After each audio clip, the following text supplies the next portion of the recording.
மறைக்கப்பட்ட தமிழர்களின் வரலாற்றை மீட்டெடுப்பதே நமது மக்கள் முன்னேற்றக் கழகத்தின் தலையாய பணி என PLA ஜெகநாத் மிஸ்ரா தெரிவித்தார். நமது மக்கள் முன்னேற்றக் கழகத்தின் நிறுவன தலைவர் PLA ஜெகநாத் மிஸ்ரா நிகழ்ச்சி ஒன்றில் பேசுகையில், முல்லை பெரியாறு அணையில் தமிழர்களின் வரலாறு மறைக்கப்படுகிறது என்றும், சரித்திரத்தில் ஒவ்வொரு நிகழ்விலும் தமிழர்கள் வரலாறு மறைக்கப்படுகிறது. மறைக்கப்பட்ட தமிழர்களின் வரலாற்றை மீட்டெடுப்பதே நமது மக்கள் முன்னேற்றக் கழகத்தின் தலையாய பணி என தெரிவித்தார்.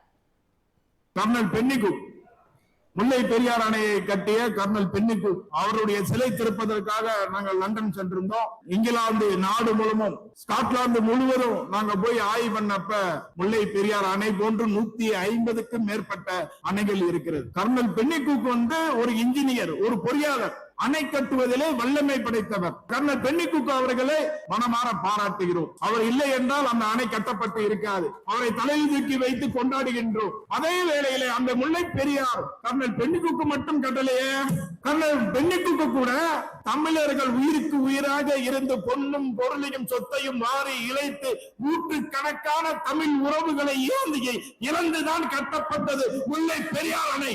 ஏன் அந்த முல்லை பெரியார் வரலாற்றுல தமிழர்களே ஒவ்வொரு இடத்திலும் தமிழனுடைய வரலாறு மறைக்கப்படுகிறது. மறைக்கப்பட்ட தமிழர்களுடைய வரலாறை முன்னின்று போராடுவதுதான் நமது மக்கள் முன்னேற்ற கழகத்தின் தலையாய கொள்கையாக இருக்கும் என்பதை இந்த நேரத்திலே அறிவித்துக் கொள்கின்றோம்.